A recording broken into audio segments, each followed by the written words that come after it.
Eu te disse que não servimos mendigos aqui. O prato caiu no chão com um estrondo, espalhando comida fumegante pelas lajotas. Clara não se mexeu. Ela se colocou na frente do velho trêmulo, protegendo-o com o corpo como se seu avental pudesse barrar a vergonha. A chuva batia forte nas janelas.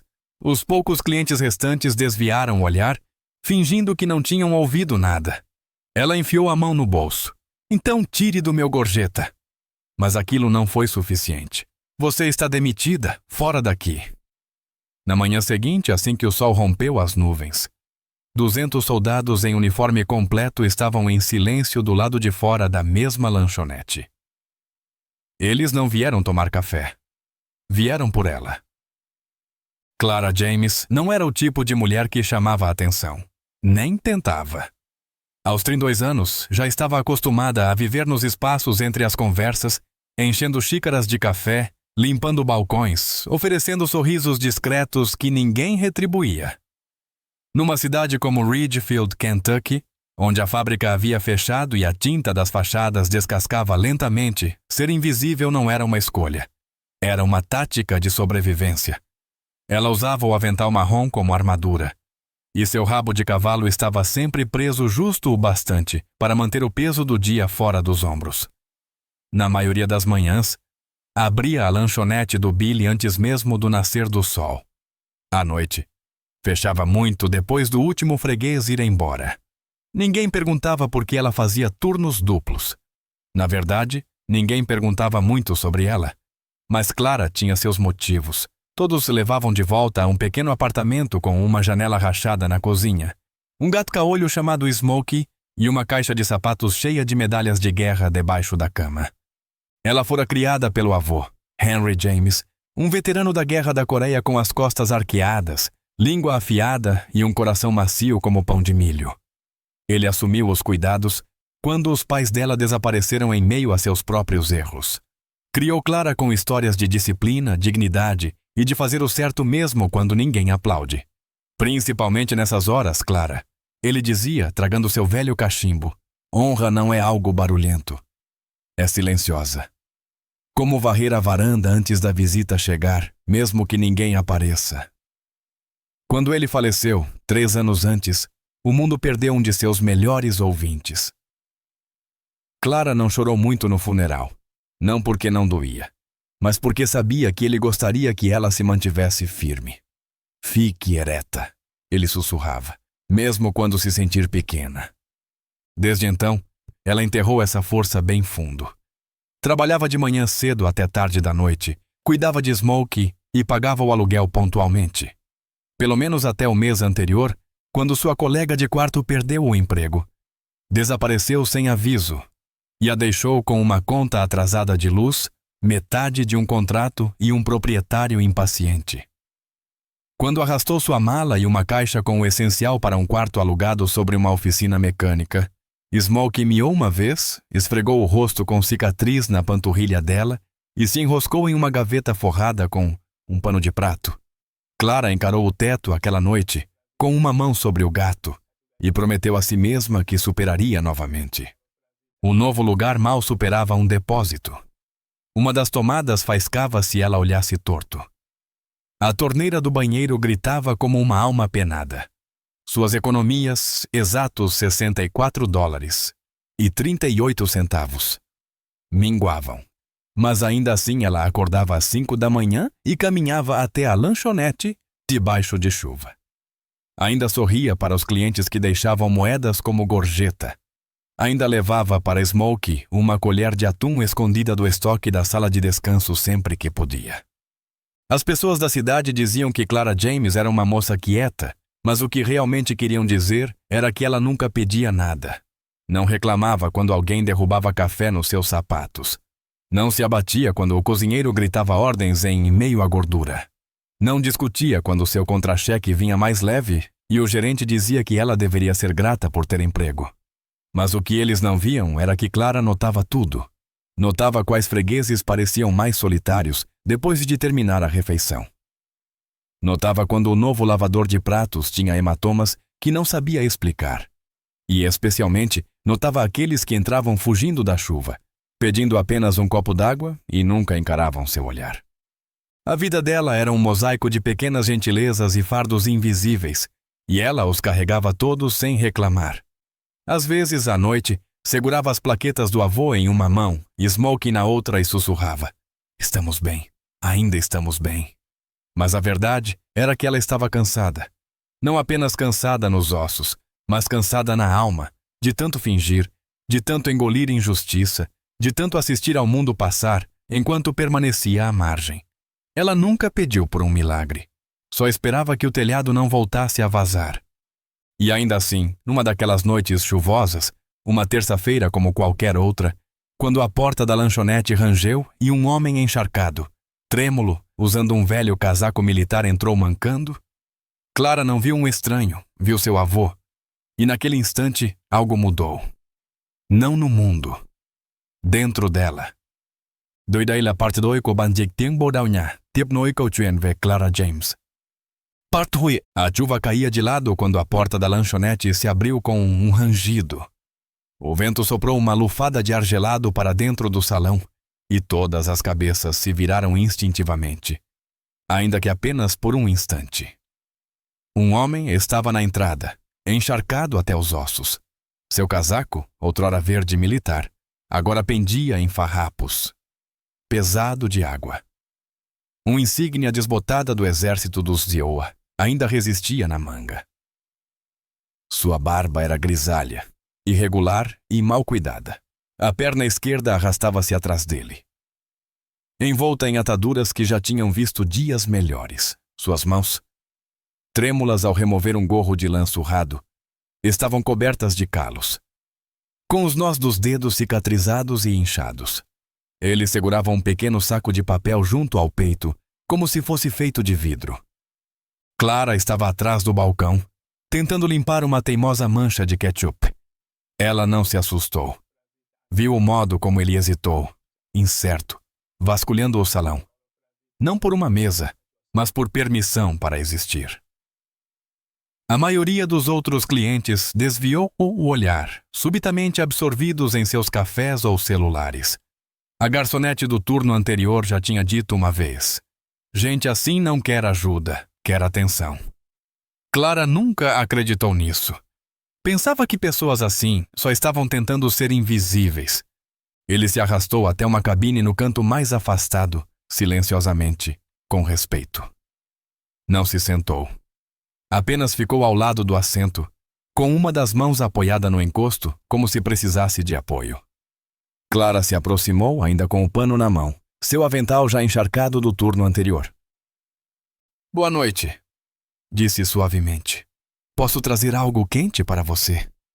O homem não a encarou de imediato. Seus olhos estavam fixos no chão, como se tivesse medo de que sua mera presença pudesse ser motivo para ser expulso. Quando finalmente ergueu a cabeça, Clara viu aquele brilho inconfundível. Dor e orgulho lutando por espaço no mesmo olhar cansado. "Só uma xícara de água quente, senhora", disse ele com voz baixa. "E talvez, se tiver um pedaço de pão velho que iria para o lixo." Sua voz falhou não por fraqueza, mas pelo peso do pedido. O ar faltou no peito de Clara. Ela já ouvira aquelas palavras antes, quase idênticas, em uma história que seu avô contava sobre uma noite chuvosa em Busan, em 1952, quando um desconhecido lhe ofereceu comida. Ela assentiu uma vez. "Vou ver o que posso fazer." Na cozinha, um pedido devolvido ainda estava sob a lâmpada de aquecimento. Frango com bolinhos, intocado. Ela o pegou. Cuidadosamente montou o prato com fatias extras de pão com manteiga e serviu uma xícara de café preto fresco. Colocou tudo numa bandeja com um pequeno guardanapo de pano e voltou à mesa como se fosse a coisa mais natural do mundo. "Este prato acabou de ser devolvido", disse ela ao colocar o prato diante dele. "Ainda está quente." Ele olhou para cima surpreso. "Eu não posso pagar." Ela o interrompeu com um sorriso. "Já está pago, e o café é por minha conta." O homem encarou a bandeja como se não soubesse se chorava ou fugia. Então, lentamente, estendeu a mão e envolveu os dedos ao redor da caneca. "Você me lembra minha esposa", murmurou. Ela fazia esse tipo de coisa. Dizia que todo mundo merecia calor, especialmente quem já passou frio demais. Clara piscou forte, tentando conter as lágrimas. Do outro lado do salão, o dono da lanchonete a avistou. Seus olhos se estreitaram e sua boca já formava as palavras que ecoariam mais alto do que qualquer tempestade do lado de fora. Mas naquele momento, Clara não pensava em regras ou consequências. Pensava no homem à sua frente. Alguém que claramente lutou por um país que agora passava por ele sem olhar duas vezes. Ele comeu devagar e com gratidão, segurando o garfo como se pesasse uma tonelada. Mastigava cada mordida como se fosse a primeira comida sólida em dias. Clara notou como ele se sentava ereto, apesar da dor evidente. Não reclamava. Não pedia esmolas. Não culpava ninguém. Quando terminou, levantou os olhos com lágrimas e sussurrou.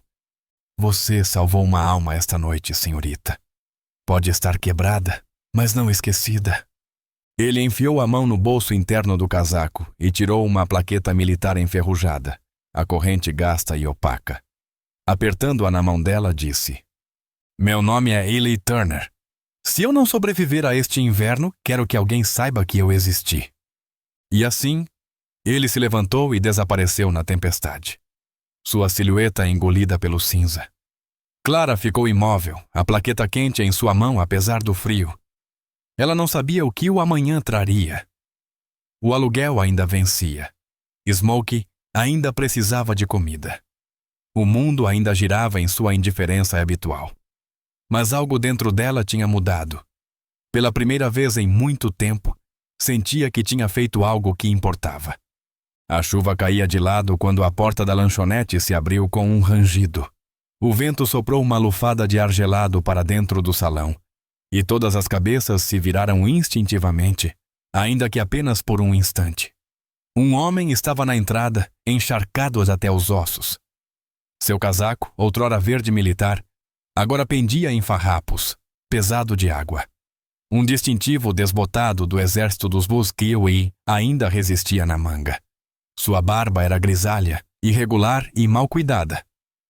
A perna esquerda arrastava-se atrás dele, envolta em ataduras que já tinham visto dias melhores. Suas mãos, trêmulas ao remover um gorro de lã surrado, estavam cobertas de calos, com os nós dos dedos cicatrizados e inchados. Ele segurava um pequeno saco de papel junto ao peito, como se fosse feito de vidro. Clara estava atrás do balcão, tentando limpar uma teimosa mancha de ketchup. Ela não se assustou. Viu o modo como ele hesitou, incerto, vasculhando o salão. Não por uma mesa, mas por permissão para existir. A maioria dos outros clientes desviou-a o olhar, subitamente absorvidos em seus cafés ou celulares. A garçonete do turno anterior já tinha dito uma vez: gente assim não quer ajuda, quer atenção. Clara nunca acreditou nisso. Pensava que pessoas assim só estavam tentando ser invisíveis. Ele se arrastou até uma cabine no canto mais afastado, silenciosamente, com respeito. Não se sentou. Apenas ficou ao lado do assento com uma das mãos apoiada no encosto como se precisasse de apoio. Clara se aproximou, ainda com o pano na mão, seu avental já encharcado do turno anterior. Boa noite, disse suavemente.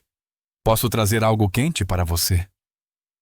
O homem não a encarou de imediato. Seus olhos estavam fixos no chão, como se tivesse medo de que sua mera presença pudesse ser motivo para ser expulso. Quando finalmente ergueu a cabeça, Clara viu aquele brilho inconfundível. Dor e orgulho lutando por espaço no mesmo olhar cansado. Só uma xícara de água quente, senhora, disse ele com voz baixa. E talvez, se tiver um pedaço de pão velho que iria para o lixo. Sua voz falhou, não por fraqueza, mas pelo peso do pedido. O ar faltou no peito de Clara. Ela já ouvira daquelas palavras antes, quase idênticas, em uma história que seu avô contava sobre uma noite chuvosa em Busan, em 1952, quando um desconhecido lhe ofereceu comida. Ela assentiu uma vez. Vou ver o que posso fazer. Na cozinha, um pedido devolvido ainda estava sob a lâmpada de aquecimento. frango com bolinhos, intocado. Ela o pegou, cuidadosamente, montou o prato com fatias extras de pão com manteiga e serviu uma xícara de café preto fresco. Colocou tudo numa bandeja com um pequeno guardanapo de pano e voltou à mesa como se fosse a coisa mais natural do mundo. Este prato acabou de ser devolvido, disse ela ao colocar o prato diante dele. Ainda está quente. Ele olhou para cima, surpreso. Eu não posso pagar. Ela o interrompeu com um sorriso. Já está pago. E o café é por minha conta. O homem encarou a bandeja como se não soubesse se chorava ou fugia. Então, lentamente, estendeu a mão e envolveu os dedos ao redor da caneca. Você me lembra minha esposa, murmurou. Ela fazia esse tipo de coisa. Dizia que todo mundo merecia calor, especialmente quem já passou frio demais. Clara piscou forte, tentando conter as lágrimas. Do outro lado do salão, o dono da lanchonete a avistou. Seus olhos se estreitaram e sua boca já formava as palavras que ecoariam mais alto do que qualquer tempestade do lado de fora. Mas naquele momento, Clara não pensava em regras ou consequências.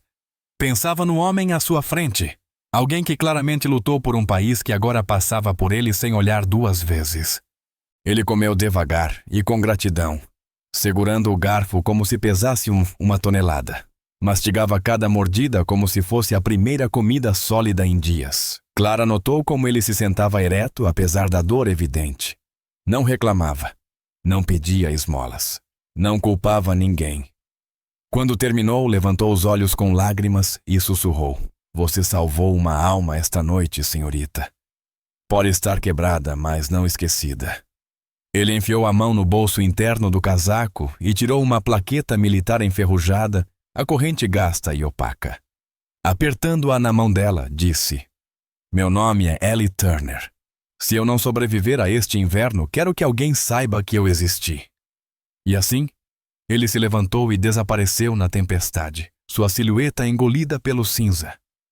Clara ficou imóvel, a plaqueta quente em sua mão apesar do frio. Ela não sabia o que o amanhã traria. O aluguel ainda vencia. Smokey ainda precisava de comida. O mundo ainda girava em sua indiferença habitual. Mas algo dentro dela tinha mudado. Pela primeira vez em muito tempo. Sentia que tinha feito algo que importava. O som da porta da frente se abrindo com força quebrou o momento como vidro estilhaçado. Clara mal teve tempo de se virar antes que a voz soasse alta, áspera e carregada de desprezo. O que diabos você acha que está fazendo? Era Wayne Becker, o dono da lanchonete. Seu corpo robusto preenchia a moldura da porta da cozinha, os olhos fixos no prato vazio diante do assento agora vazio, onde Ellie Turner estivera. O vapor da refeição recém-terminada ainda pairava no ar, como se tentasse defendê-la. Clara manteve-se ereta, a plaqueta guardada com segurança no bolso do avental. Ele era um veterano, senhor, disse ela calmamente. Pediu água quente e uma fatia de pão. Eu lhe dei uma comida que seria jogada fora. A voz de Wayne se elevou, desta vez alta o suficiente para que os poucos clientes se virassem e, em seguida, rapidamente desviassem o olhar. Isto aqui não é uma instituição de caridade, Clara. Já te disse antes.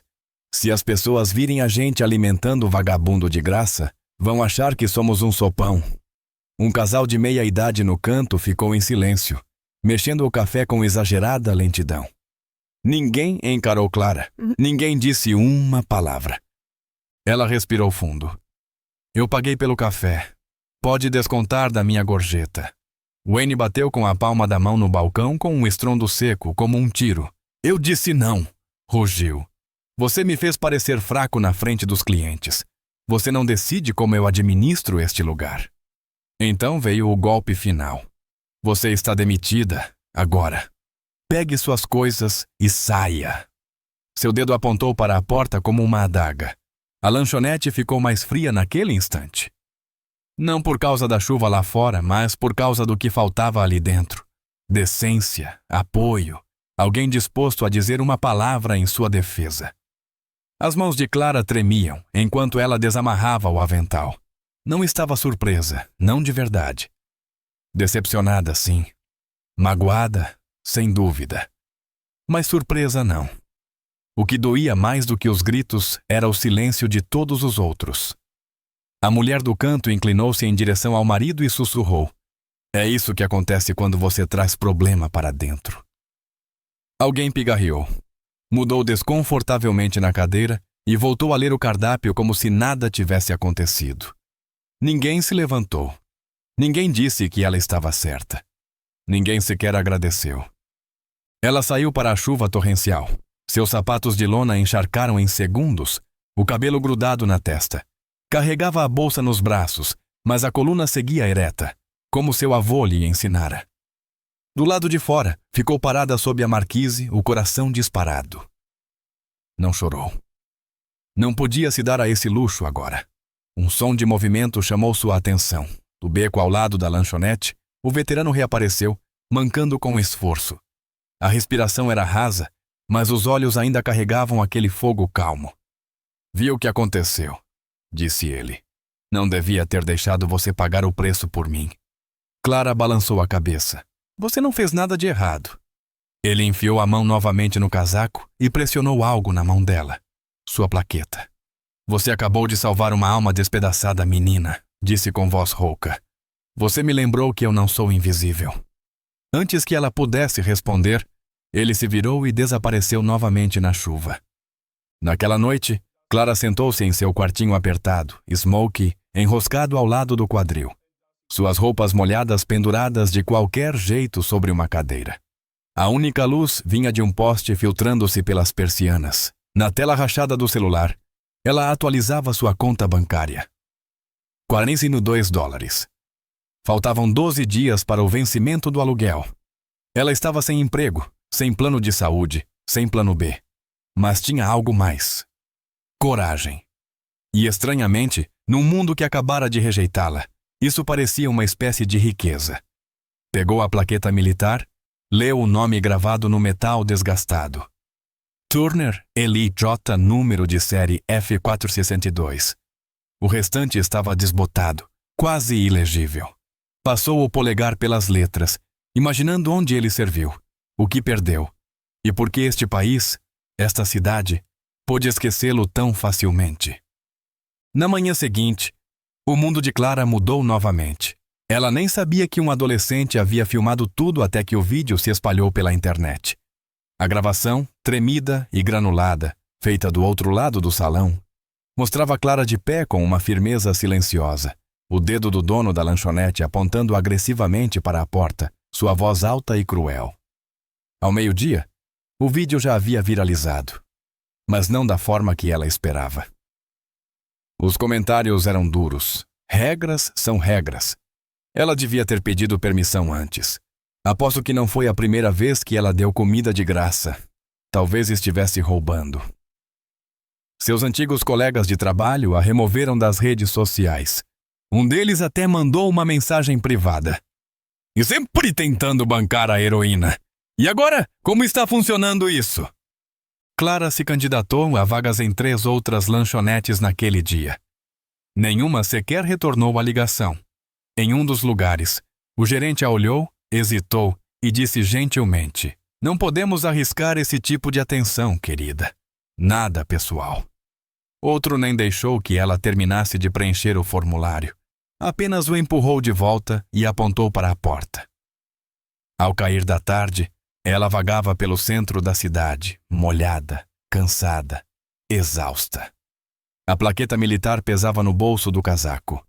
Ao passar por um abrigo de ônibus, viu ali, encolhido sob um pedaço de plástico rasgado, Eli Turner, tentando dormir com um braço cobrindo o peito e o outro abraçado ao mesmo saco de papel.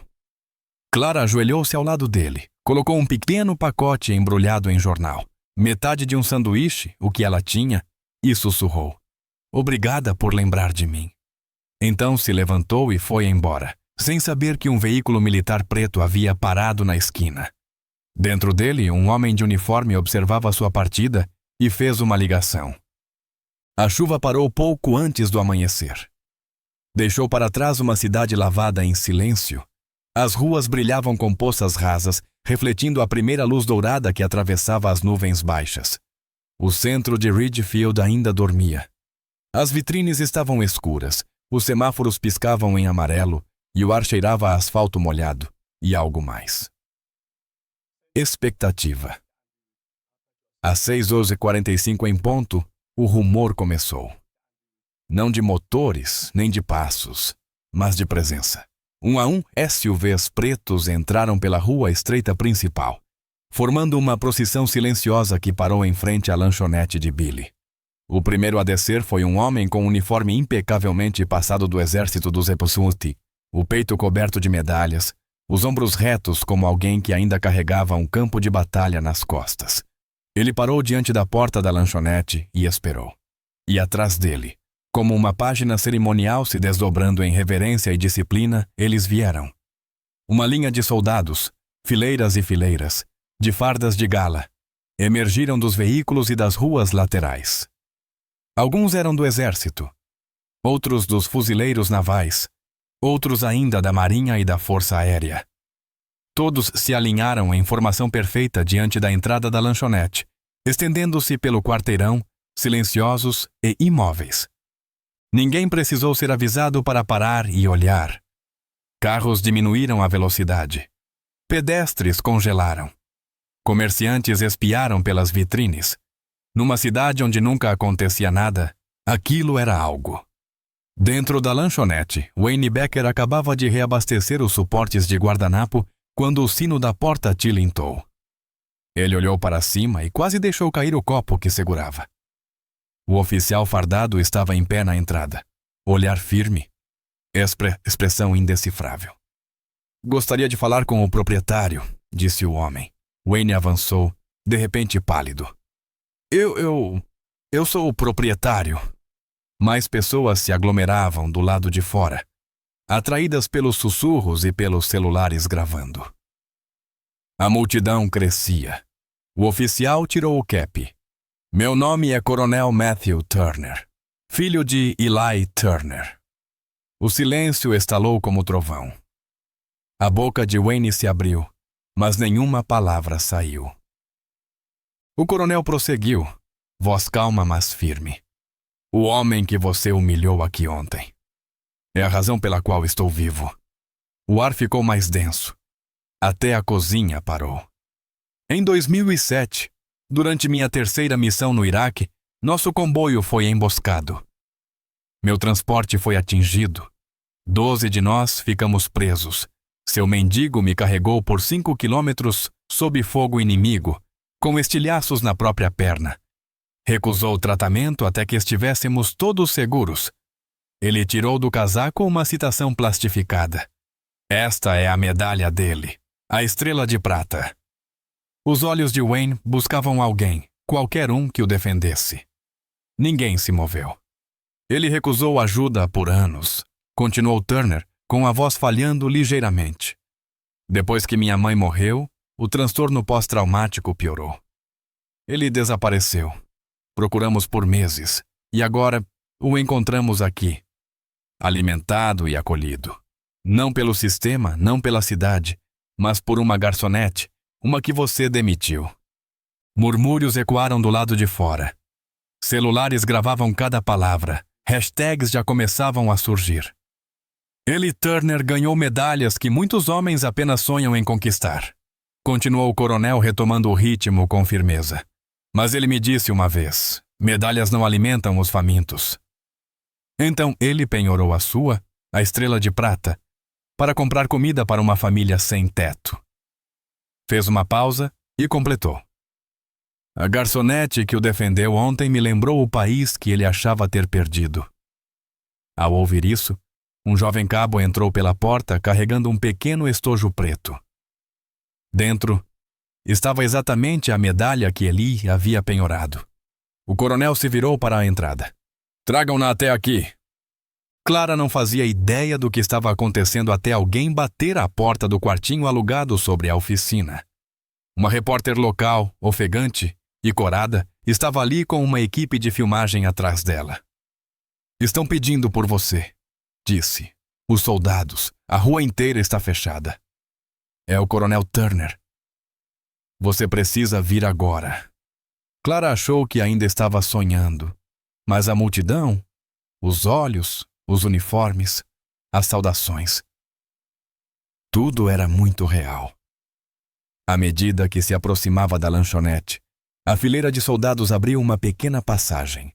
E então, todos de uma só vez, levantaram a mão direita à testa. 200 soldados saudaram. Uma garçonete. Clara congelou. Sua garganta se apertou. O ar lhe faltou no peito. Ninguém falou. Ninguém precisava. O coronel Turner se aproximou segurando a medalha. Meu pai queria que você ficasse com isto. Clara balançou a cabeça trêmula. Eu não posso, não é minha. Turner colocou-a gentilmente em sua mão. Agora é. As consequências vieram rápido.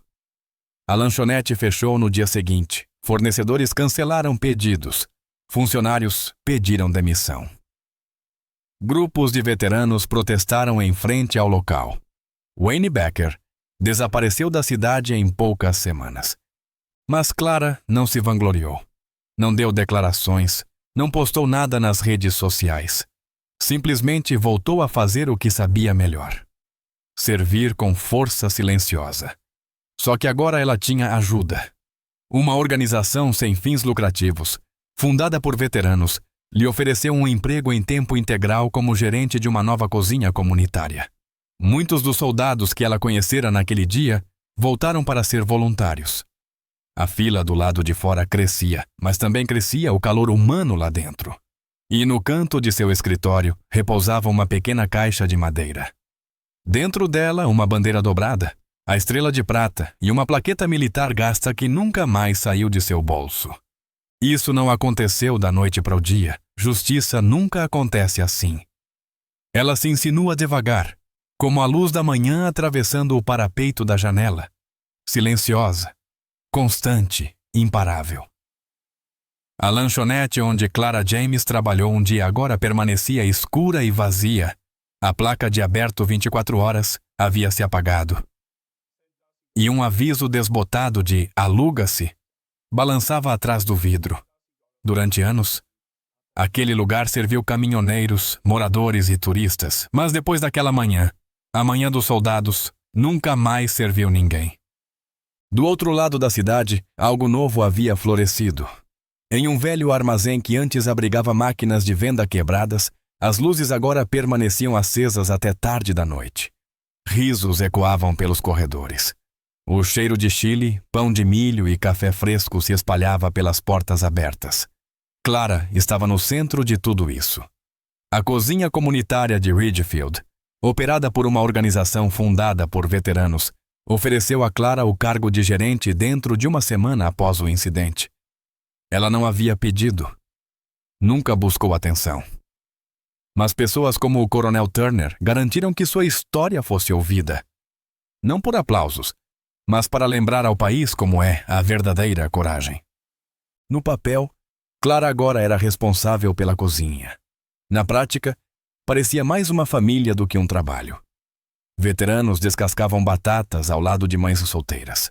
Voluntários do ensino médio serviam sopa ao lado de enfermeiras aposentadas. Smokey, o gato, agora um mascote amado, observava tudo do parapeito da janela como um velho general de guerra com um olho bom e um coração mole. Mas o momento mais marcante aconteceu uma semana depois da saudação que mudara tudo. Era pouco depois das 4 da tarde. A cozinha começava a encerrar o dia quando a porta se abriu com um rangido e um menino entrou. Não tinha mais de 7 ou 8 anos. Tinha cabelos loiros claros, tênis grandes demais e uma expressão séria. Em uma das mãos, segurava uma nota de $1 dobrada cuidadosamente em 3 partes. Na outra, um biscoito embrulhado em papel manteiga e amarrado com barbante. Caminhou até o balcão e olhou para Clara. "Eu vi você no vídeo", disse ele. "Meu avô era soldado também. Ele costumava ajudar as pessoas. Então eu quis ajudar alguém também." Colocou o biscoito e o $1 sobre o balcão. Clara se ajoelhou ao lado dele, com as mãos nos joelhos, tentando não chorar. "Posso usar isso para ajudar outra pessoa?" ele perguntou. Ela não falou por um bom tempo. Não conseguia. Em vez disso, colocou a mão sobre o coração, do mesmo jeito que os 200 soldados haviam feito dias antes, e lhe deu um aceno silencioso. Sem discursos, sem gestos grandiosos, apenas um ato de bondade que seguiria adiante. Eli Turner, o veterano que iniciou tudo, agora tinha um teto sobre a cabeça e cuidados regulares em uma unidade habitacional para veteranos nas proximidades. Espalhou-se a notícia de que seu filho o visitava com frequência. Às vezes, soldados mais jovens iam apenas para ouvir suas histórias. Histórias não apenas sobre batalhas em terras distantes, mas sobre as lutas silenciosas travadas bem aqui, em casa. Clara o visitava sempre que podia. Eles não falavam muito, não precisavam. Ela ainda carregava sua plaqueta militar. Ainda mantinha a estrela de prata em uma caixa simples ao lado da cama. À noite, passava os dedos sobre as bordas frias da medalha e sussurrava as palavras que seu avô lhe ensinara. Honra não é algo barulhento. É silenciosa. Com o tempo, as pessoas seguiriam suas vidas. A história desapareceria das manchetes. O vídeo se perderia entre os rolos de indignações de ontem. Mas aqueles que viram, que realmente viram, se lembrariam. Não porque Clara se posicionou, mas porque o fez quando era mais difícil.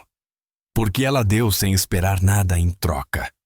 Porque em um mundo que muitas vezes esquece seus heróis silenciosos, ela lembrou a todos como é a dignidade quando ninguém está aplaudindo. Em um mundo que se move mais rápido do que a maioria de nós gostaria de admitir, é fácil perder os momentos silenciosos em que o verdadeiro caráter é revelado. Clara James não marchou, não protestou, não publicou nada. Tudo o que ela fez foi oferecer um prato de comida quente e um momento de dignidade a um homem que o mundo já havia descartado. E, de alguma forma, isso foi suficiente para sacudir uma cidade inteira. Esta história não é apenas sobre uma garçonete ou um veterano. É sobre nós, sobre como escolhemos tratar os outros quando achamos que ninguém está olhando. É sobre o valor da bondade sem câmeras. O custo de fazer o que é certo quando ninguém vai te aplaudir por isso. Quantas pessoas ignoramos no supermercado, no banco da praça ou até mesmo na mesa de jantar? Com que frequência deixamos que o medo, a política ou o orgulho falem mais alto do que a compaixão? Na América de hoje, onde a solidão cresce e o respeito muitas vezes parece um artefato perdido, a história de Clara nos lembra que honra nem sempre está em uma medalha. Às vezes, ela está em um sussurro, em um café, em uma refeição quente. Gostaríamos de ouvir você. Você já testemunhou um momento como o de Clara? Já defendeu alguém quando isso não era fácil? Compartilhe suas histórias nos comentários. Sua experiência pode inspirar outra pessoa a agir. Obrigado por passar este tempo conosco. Se esta história tocou seu coração, considere curtir, se inscrever e compartilhá-la com alguém que ainda acredita na coragem silenciosa. Aqui, em nosso canal, contamos histórias de verdade para quem não se esqueceu do que dignidade significa. Porque alguns heróis não usam uniforme.